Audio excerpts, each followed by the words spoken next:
Alhamdulillah, syukur kepada Allah SWT.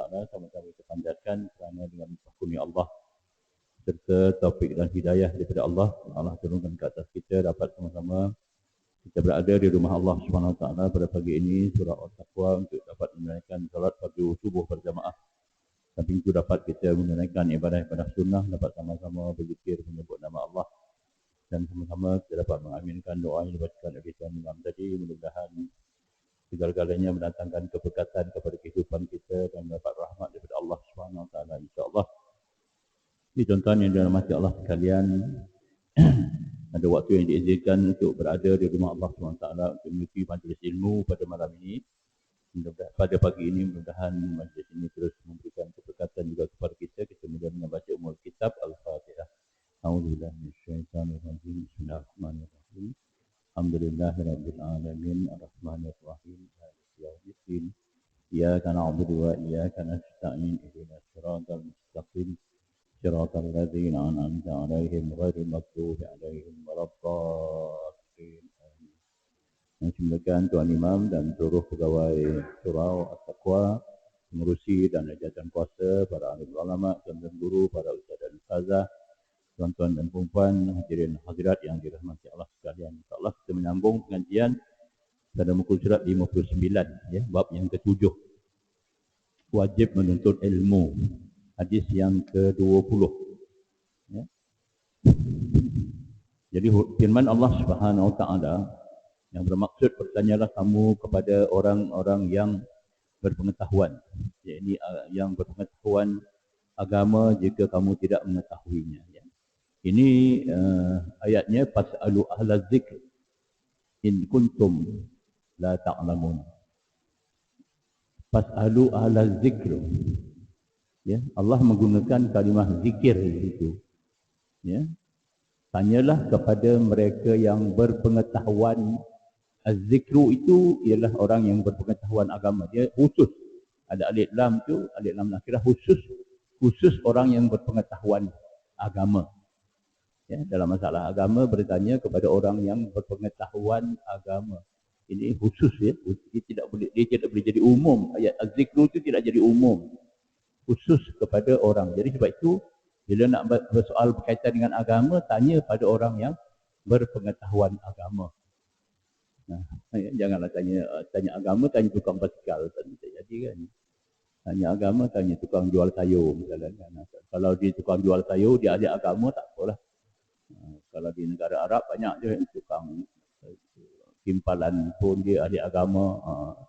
Sembahyang tak tinggal, hari pengajian ilmu tak tinggal belajar. Dia ada hari ilmu dia, hari mencari ilmu tu dia wajib dia mencari ilmu. Khusus untuk mencari ilmu. Dan cuti mencari ilmu. Kita dah hari cuti nak berjalan. Masa tu nak kenduri, nak berjalan, nak macam-macam. Kita tidak ada, kalau kita ada orang berminat dengan ilmu dia khusus. Memang ada khusus ilmu dia. Ya, az-zikru. Zikru itu maknanya ingat ya, orang yang berpengetahuan agama. Sebab tu nak tanyalah orang yang berpengetahuan agama. Fas'alu ala zikr in kuntum la ta'lamun. Jadi orang yang berpengetahuan agama ni, ya, kenapa Al-Quran ni juga disebut Az-Zikru. Al-Quran ni nama, Al-Quran ni adalah nama Quran, Al-Quran. Az-Zikru pun juga namanya, ada yang memberikan nama Al-Quran. Al-Quran ni banyak nama dia. Ya. Jadi salah satu nama Al-Quran juga adalah Az-Zikru. Jadi kenapa dikatakan Az-Zikru? Peringatan. Ya, peringatan ni maknanya zikir itu dia memberikan kita tentang, zikir itu maknanya dia mengingatkan kita. Ya. Makna zikir ini apa zikir? Itu zikir. Ya. Zikir maknanya ingat dan tersebut. Itu zikir.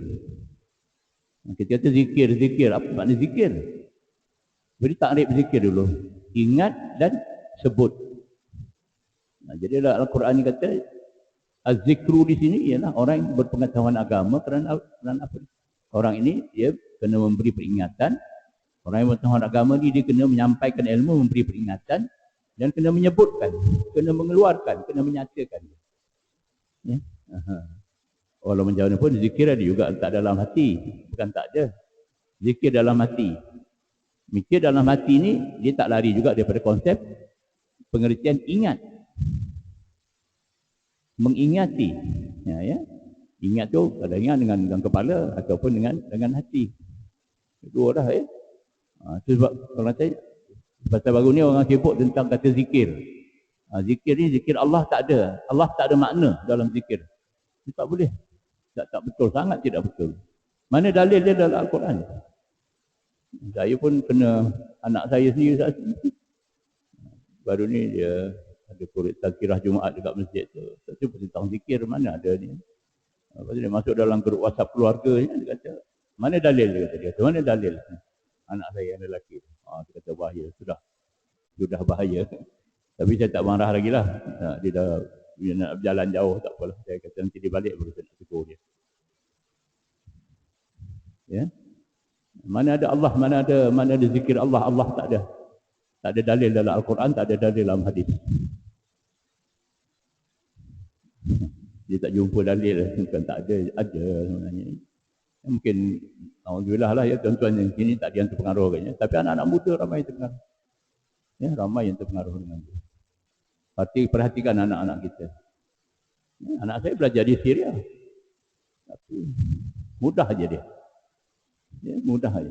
Dia jadi mengajar Quran, dia jadi imam, boleh apa semua. Mana ada zikir? Dia terus dia terpengaruh. Dengan siapa tu? Tak saya sebutlah orangnya.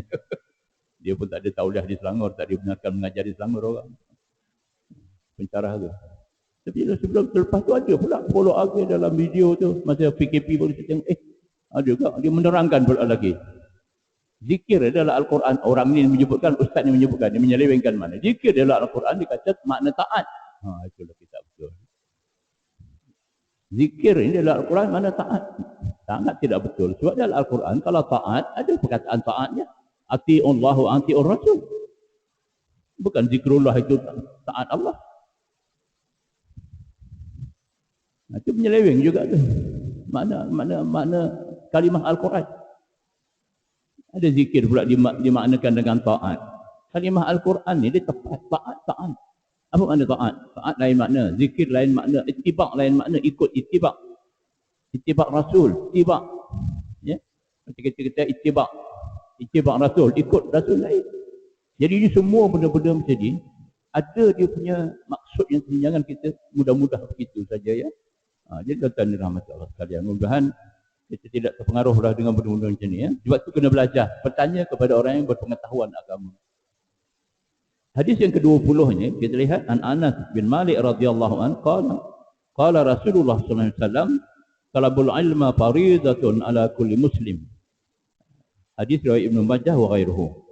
Ya, hadis ini bermaksud daripada Anas bin Malik radhiyallahu katanya Rasulullah sallallahu alaihi wasallam bersabda, menuntut ilmu adalah satu fardu, adalah satu yang fardu yang wajib atas setiap orang Islam.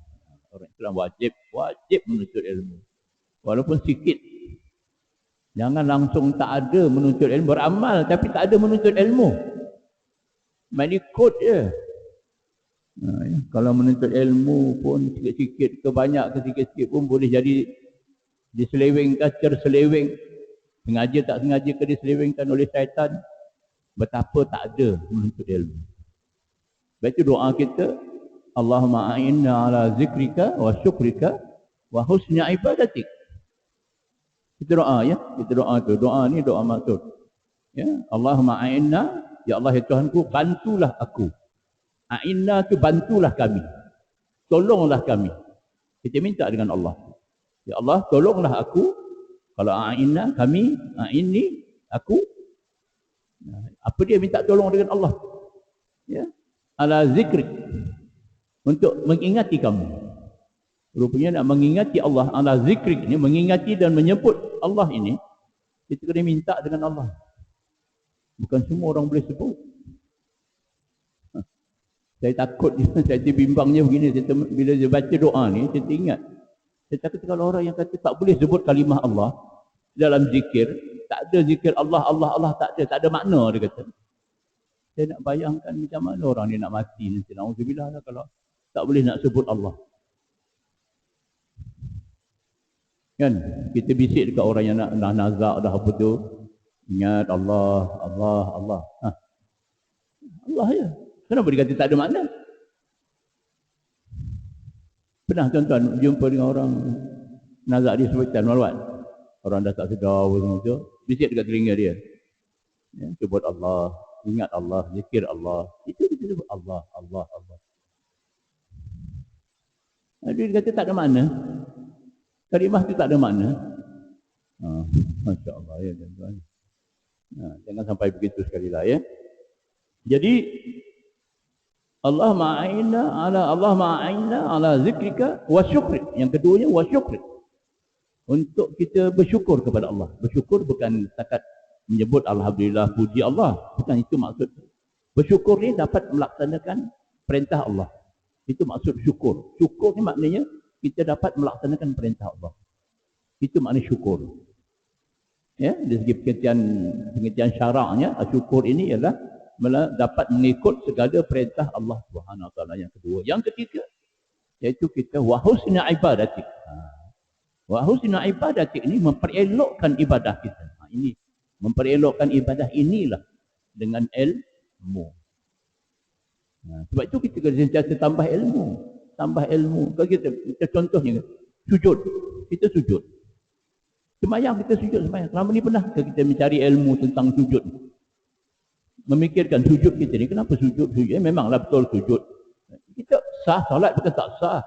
Tapi nak mencari wa husna ibadatik, memperelokkan lagi ibadah, carilah sujud, rukuk, ya. Kita bukanlah tak sampai nak mencari dalil kena perokok menjadi, tak adalah sampai macam tu sangat.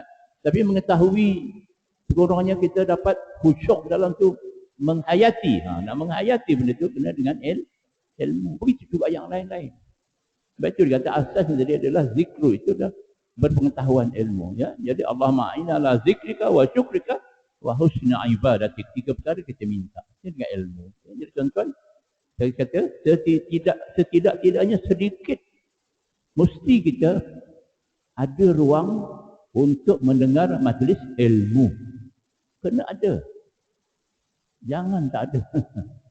Jangan nak semata-mata bergantung. Kalau budak-budak sekarang ni bergantung pada YouTube. Jangan semata-mata. Datanglah ke majlis ilmu. Lain. Majlis ilmu. Kalau ustaz-ustaz datang pun cakap majlis ilmu ni, kelebihannya ialah, satunya ialah dia taman syurga Allah di dunia. Ini taman syurga ni, di dunia. Malaikat, berapa banyak malaikat datang. Beribu-ribu malaikat datang, menghamparkan sayapnya. Berdoa lagi malaikat untuk orang yang berada dalam majlis ilmu. Terlalu besar kelebihan dia. Jadi ada setengah-setengah ustaz kata, kalau dekat dunia pun dah tak hendak duduk dalam majlis ilmu, taman-taman syurga Allah dekat dunia, bagaimana nak dapat syurga di akhirat? Bagaimana nak ada taman-taman syurga di hari akhirat? Itu dia buat perbandingan lah. Ya, saya tak mahu dah nak buat perbandingan. Tapi jangan tak ada langsung dalam hati. Sebab tu hari Jumaat diumumkan, ya, dengan WhatsApp pun dia hantar. Begitu. Datang majlis ilmu. Ibadah akan menjadi lebih elok. Ibadah akan menjadi lebih sempurna. Ibadah akan lebih macam, lebih khusyuk dan sebagainya dengan ilmu. Bukan semata-mata dengan banyaknya ibadah itu. Ada orang kata tak apa, banyak ibadah. Duduk masjid apa semua, duduk banyak ibadah. Ilmu tak ada. Tak jadi. Ya. Wa husna ibadatik tadi, prasyaratnya mestilah ada ilmu. Sebab itu kita belajar menuntut ilmu. Tuan-tuan dirahmati Allah sekalian, hadis yang ke-20 ini mewajibkan tiap-tiap orang Islam, lelaki dan perempuan, mempelajari ilmu agama. Saya ambil sambung-sambungannya. Menurut kitab Al-Furuq, ya, dan Tahzib Al-Furuq, bahawa Imam Al-Ghazali dalam kitabnya Ihya Ulumuddin dan Imam Asy-Syafi'i dalam kitabnya Ar-Risalah menerangkan bahawa telah sekata para ulama, tidak harus seseorang cuba melakukan sesuatu perkara sehingga ia mengetahui lebih dahulu hukum-hukum Allah mengenai perkara yang hendak dilakukannya itu. Orang yang hendak berjual beli wajib mempelajari hukum Allah, ya, tentang jual beli. Dan orang yang hendak menyewa, memberi sewa, mengupah dan mengambil upah, wajib mempelajari hukum Allah mengenainya. Demikian juga orang yang hendak sembahyang, wajib mempelajari hukum Allah mengenai sembahyang. Demikianlah seharusnya segala perkataan yang hendak dikatakan dan segala amal yang hendak dikerjakan. Maka sesiapa yang mengetahui hukum Allah dan beramal menurut apa yang diketahuinya, sudah tentu ia telah mentaati Allah dengan dua taat. Dan sesiapa yang tidak mengetahui dan tidak pula beramal, sudah tentu ia telah menderhaki Allah dengan dua kederhakaan. Dan sesiapa yang mengetahui hukum Allah dan tidak beramal mengikutnya, maka ia telah mentaati Allah dengan satu taat dan menderhakai Allah dengan satu kederhakaan. Itu sebab saya kata tadi, bila kita berdoa kata wa husna ibadatik, memperelokkan ibadah, kita nak tahu Fatihah kita belajar. Bila kita belajar kita ikut. Jadi dapat dua. Satu taat kita tahu kita belajar ni perintah taat juga, dan kita membaca Fatihah itu dalam solat. Dapat dua dah. Belajar dapat pahala, taat dapat, melakukannya dapat pahala. Itu maksudnya. Tapi kalau kita sembahyang, tak belajar Fatihah. Tak belajar pun Fatihah, baca ikut dengan orang. Ya, you bayangkan. Tapi PKP baru ni semua belajar Fatihah. Pasal tak boleh nak pergi masjid, PKP baru ni tak. Semua duduk kat rumah. Suami-suami semua dekat rumah. Nak jadi imam, nak jadi apa semua. Kena belajar Fatihah semua. Bukanlah kerana itu. Semua kita belajar Fatihah tak. Tapi Allah nak tunjukkan. Allah nak tunjukkan bila ada tu, baru kita terasa, masing-masing terasa. Tapi tidak. Kita ramai dalam laporan-laporan apa, ramai yang sakit jiwa sebab PKP ni kerana ekonomi tak ada. Bukan. Tapi saya ingat bukan ekonomi juga, ilmu tak ada tu. Tapi dia tak nak cerita, dia tak ada ilmu. Tak ada pula diagnose daripada pejabat agama. Kalau diagnose pejabat agama, boleh juga. Diagnose pejabat agama. Ramai yang sakit jiwa. Kenapa sakit jiwa? Duduk kat rumah, nak suruh jadi imam, tak boleh jadi imam, baca Fatihah tak betul, anak tanya nak mengaji, tak boleh nak mengajar. Betul-betul. Tapi tak ada kajian dibuat. Agama orang tak minat kot. Allah untuk saya tuan-tuan. Tapi memang kalau bab ekonomi, nombor satu lah. Menjerit-jerit kita semua. Itu tak makan tak ni. Tapi kejahilan. Tak ada siapa pun nak mempedulikan. Ya.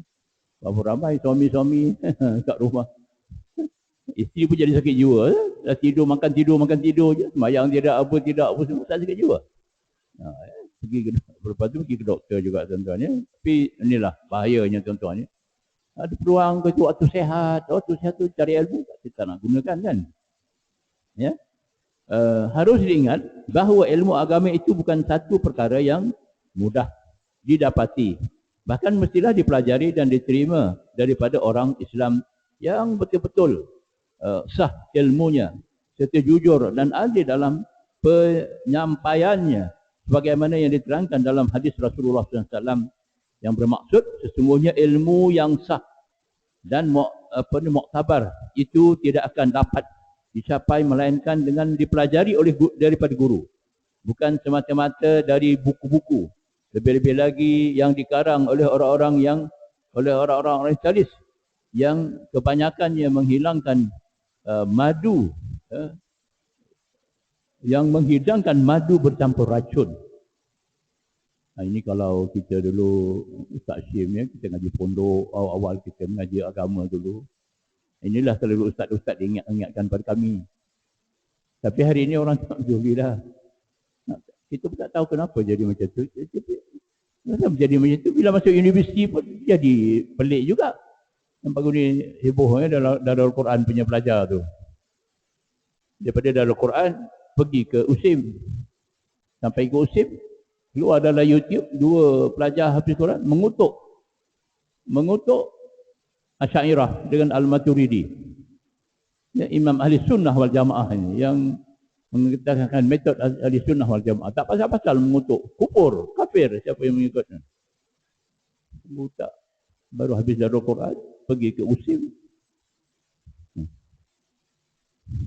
Sebab guru lah. Pada saya guru lah. Sebab tu dulu disebutkan belajar daripada guru yang mursyid, guru-guru yang betul-betul. Dia alim ulama lah, guru yang alim dan ulama. Alim ulama ni maknanya alim tu berilmu, ulama tu beramal dengan ilmu. Itu kena ingat. Jadi itu dia katakan alim ulama. Belajar dengan alim ulama, bukan belajar dengan alim saja. Kalau belajar dengan alim lain. Ada orang tu belajar dengan abid saja lain. Abid ni orang yang beribadah saja. Ada orang ikut ibadah abid. Banyak ibadah dia, ilmu tak ada. Jadi ada orang yang ikut ni abid ini. Ikut abid. Tak mahulah pergi ke masjid surau duduk. Tu abid lah, tu abid dia panggil. Abid. Abid ni orang ahli ibadah. Abid dalam hadis, dalam riwayat ulama-ulama dulu banyak. Ya, abid dipanggil orang yang rajin beribadah. Tapi ilmu tak ada. Tak jadi. Yang satu tadi alim, tak beramal pun tak jadi juga. Pandai cakap banyak. Cakap banyak tapi cakap tidak. Tak serupa bikinlah, tak beramal gitu ya. Yang kedua, hadis yang kedua, an Abdullah bin Umar radhiyallahu anhuma anin Nabi sallallahu alaihi wasallam qala al-ilmu salasatun wa ma siwa zalika fahuwa fadlu. Ayatun muhkamat au sunnatun qaimatun au faridatun adilah. Hadis riwayat Abu Daud dan Ibnu Majah. Daripada Abdullah bin Umar radhiyallahu anhuma, daripada Nabi Muhammad sallallahu alaihi wasallam bersabda, dalam hadis Rasulullah sallallahu alaihi wasallam, contohnya bagi sikitlah panduannya, mungkin ada yang dah tahu pun tak apa, kita ulang. Bila Abdullah bin Umar radhiyallahu anhuma ni dhamir, huma ni dhamir dua orang. Sedangkan dia Abdullah bin Umar, Abdullah ya, nama dia Abdullah, patut seorang lah. Tapi dia bin Umar. Jadi Abdullah ni anak Sayyidina Umar. Anak Sayyidina Umar dia banyak meriwayatkan hadis. Patutnya an Abdullah bin Umar Al-Khattab radhiyallahu anhu. Jadi kena sebut Al-Khattab lah, tapi dia tak sebut Al-Khattab tu. Ya, Umar Al-Khattab. Jadi Abdullah ni anak Umar. Jadi Umar ni adalah sahabat Rasulullah, maka disebut radhiyallahu. Radhiyallahu ni gelaran kepada para sahabat saja. Radhiyallahu anhuma, kedua-duanya lah.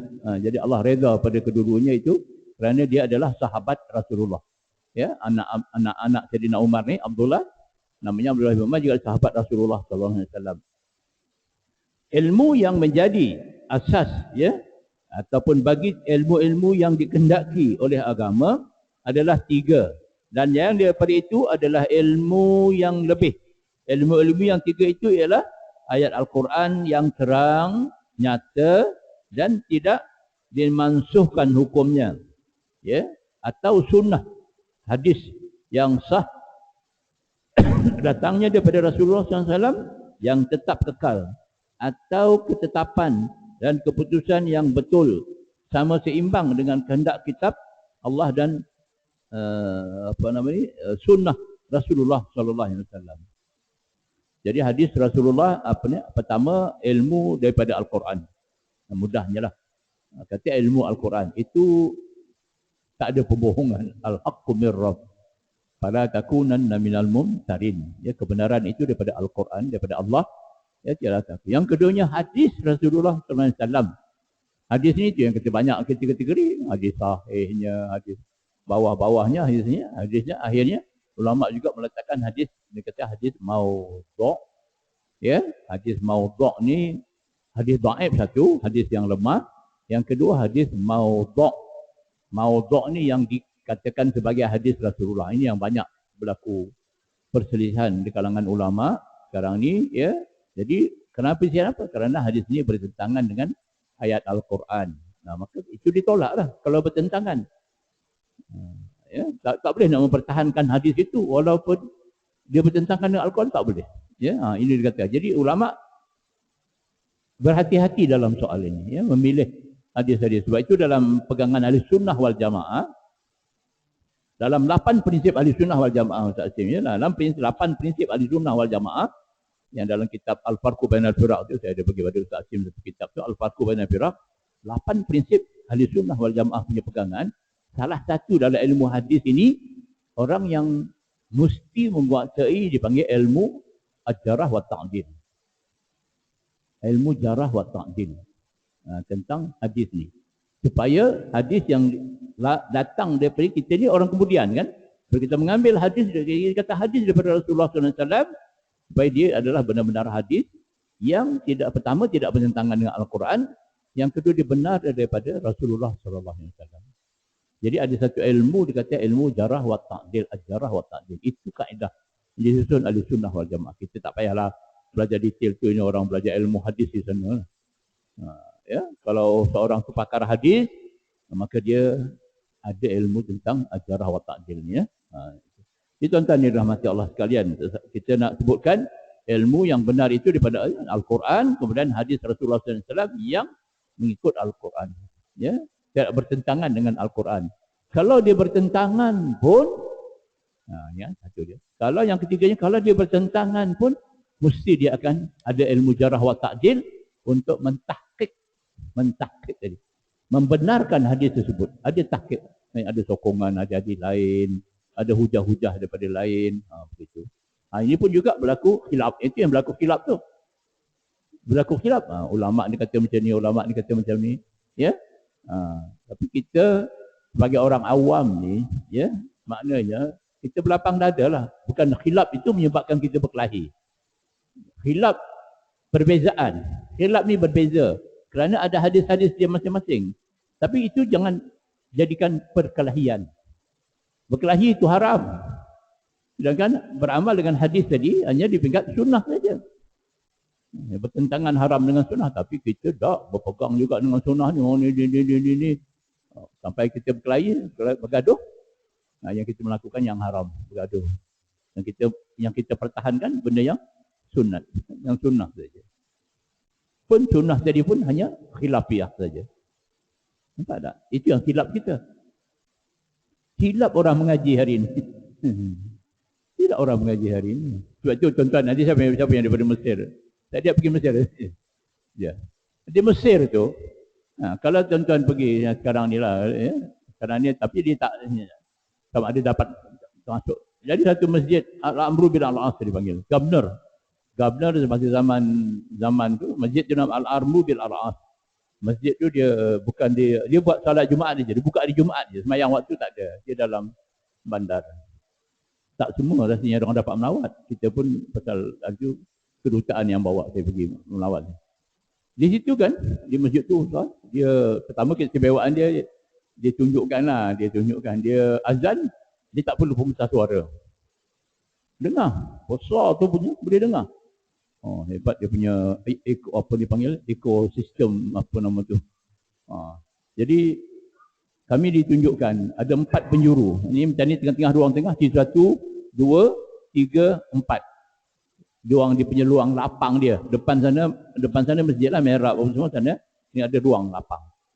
Jadi dia orang belajar macam sini mazhab Syafi'i, mazhab Maliki, Hanafi, Syafi'i, Hambali.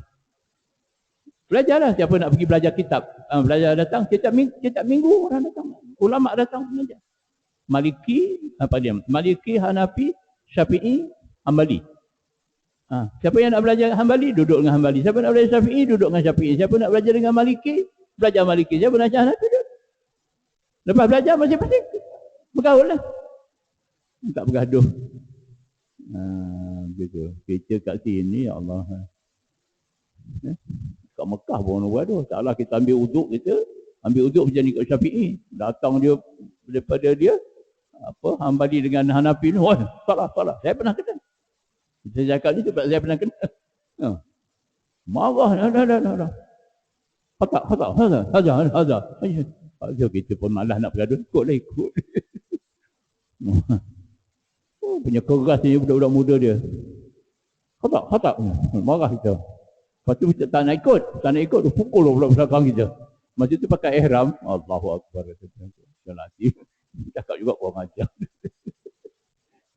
Sebab tu ikut je lah. Nampak tak? Kita tak disuruh macam tu. Kita tak pernah disuruh macam tu. Hormat masing-masing hormat, tapi nak macam mana kan? Ikut perangai anak-anak budak-budak muda. Alhamdulillah ya. Orang tua pun tak ada lah, tapi orang tua tak ada. Sebab tu kalau kadang-kadang dia pun ada khilaf dia. Kalau dia sampai dia bangun tidur, dia tidur Jumaat tu, kan tuan-tuan pernah nampak kan? Saya pernah nampak depan saya. Tidur. Dia pun bangun je terus. Kawan belakang ni perhatikan dia. Kawan dia sesama dia, perhatikan dia.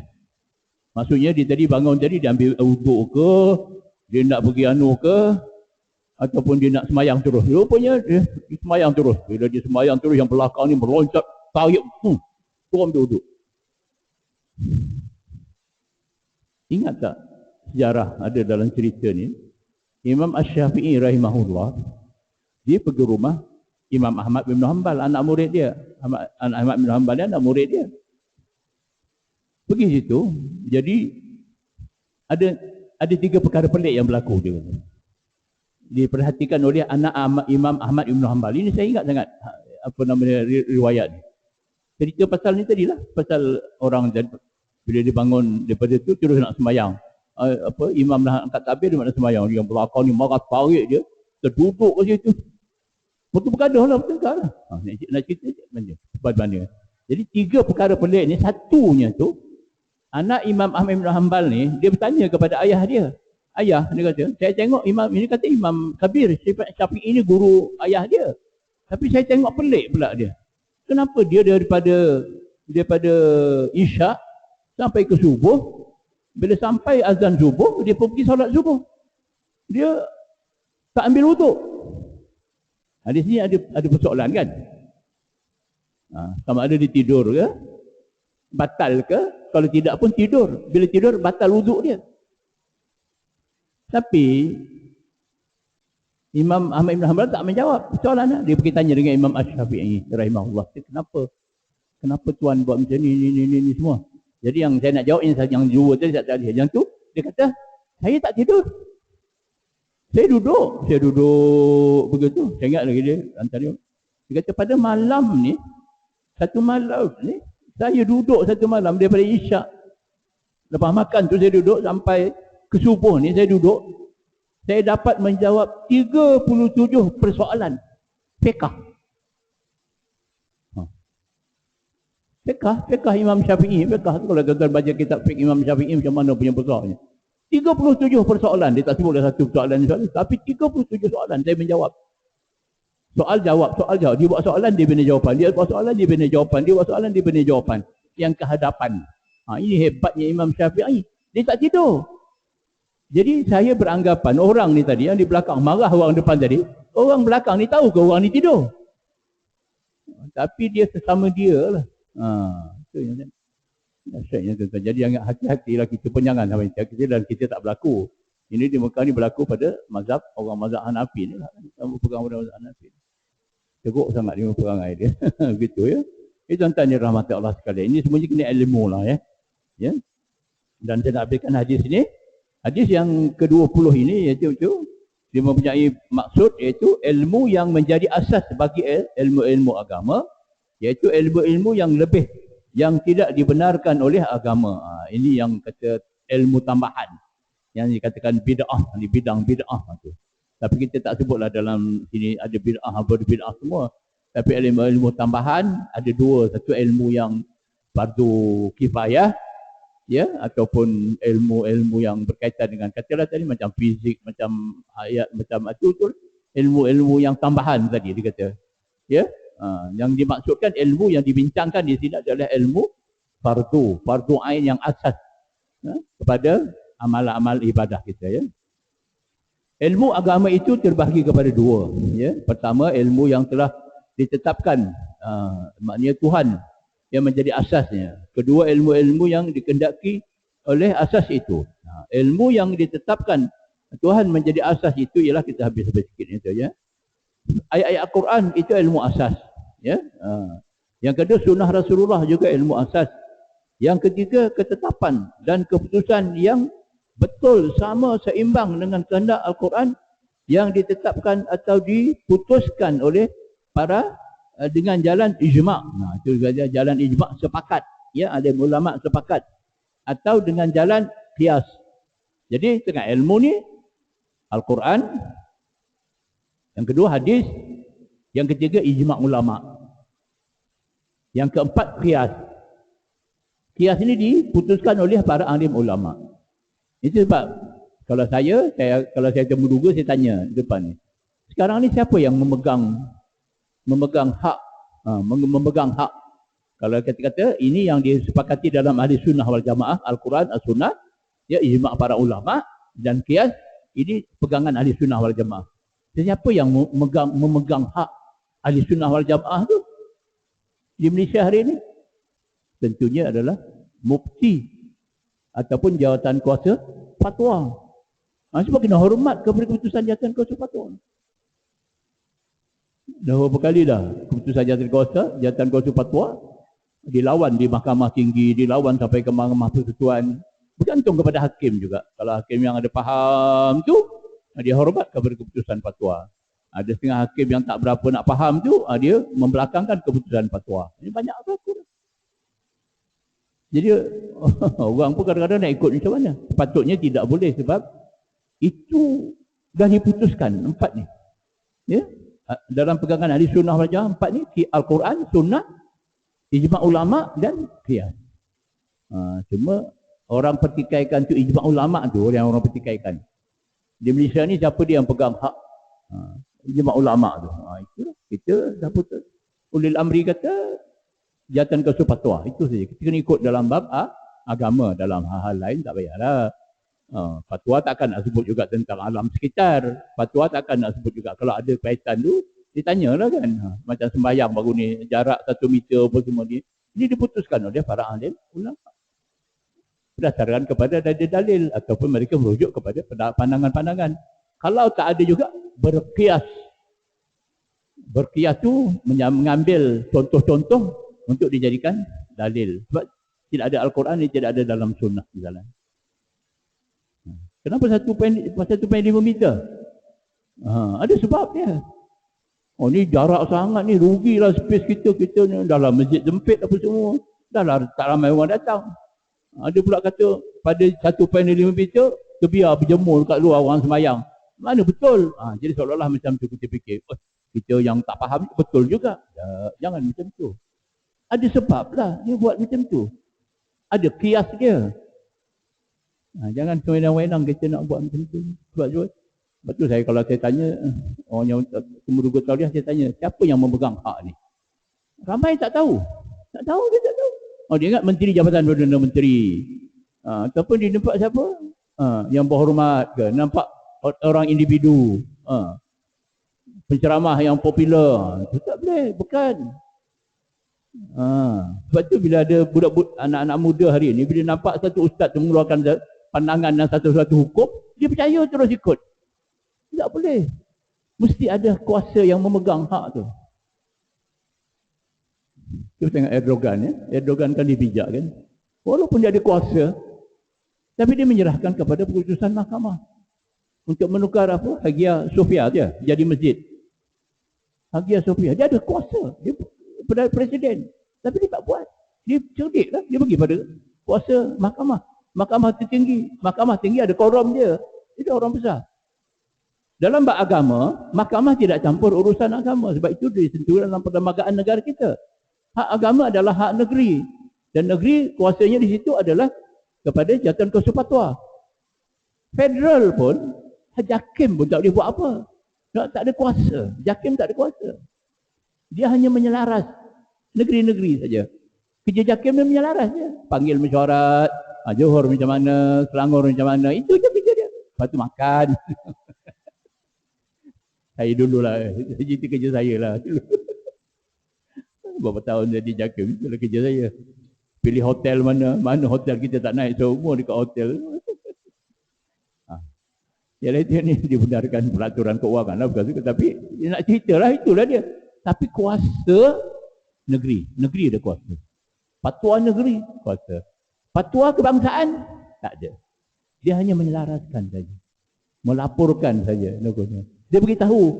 Ya, dia keluarkan fatwa kebangsaan, balik ke negeri kena endorse semula.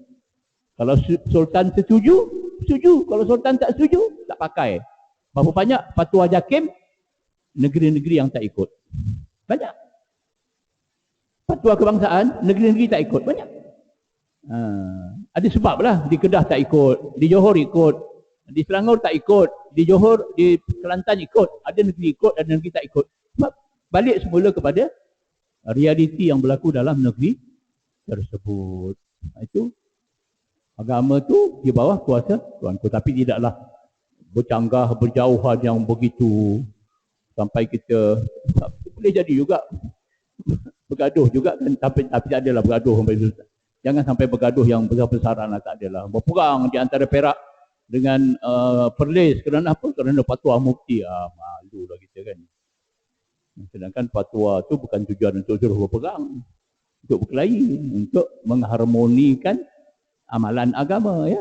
Jadi tuan-tuan yang dirahmati Allah sekalian, setakat itu dulu ilmu-ilmu yang dikehendaki oleh asas itu ialah ni ada ilmu yang kedua ni, diberhentikan setakat itu ya. Mudah-mudahan ada kebaikan kepada dua hadis yang kita baca pada pagi ini tentang ilmu tu. Kita memfokuskan kepada ilmu asas dulu ya, ilmu fardu ain yang utama. Wallahu a'lam. Bismillahirrahmanirrahim. Alhamdulillahirabbil alamin wassalatu wassalamu ala asyrafil anbiya'i wal mursalin sayyidina Muhammad wa ala alihi washabihi ajma'in. Allahumma rabbana innana amanna faghfir lana dhunubana wa qina adzaban nar. Allahumma rabbana asrif anna azab jahannam inna azabaha kana gharama innaha sa'at mustaqarra wa muqama. Allahumma inna nas'aluka ridhaka wal jannah wa na'udzubika min sakhatika wan nar. Allahumma innaka afuwun karim tuhibbul afwa fa'fu anna wa an walidina wa an jami'al muslimina wal muslimat wal mu'minina wal mu'minat bi rahmatika ya arhamar rahimin. Allahumma rabbana atina fid dunya hasanah wa fil akhirati hasanah wa qina adzaban nar. Allahumma ij'al hadza jam'ana jam'an marhuma wa tafarruqana min ba'di hadza tafarruqan ma'suma. Waghfir lana rabbana 'alaika tawakkalna wa ilaika anabna wa ilaikal masir. Wa sallallahu ala sayyidina Muhammadin nabiyil ummi wa ala alihi wasallam. Walhamdulillahirabbil alamin. Allahumma subhanakallahumma bihamdika asyhadu an la ilaha illa anta astaghfiruka wa atubu ilaik. Bismillahirrahmanirrahim. Wal 'asri innal insana lafi khusr illa allazina amanu wa 'amilus shalihat wa tawasaw bil haqqi wa tawasaw bis sabr. Barakallahu azim wa billahi taufiq wal hidayah. Assalamualaikum warahmatullahi wabarakatuh.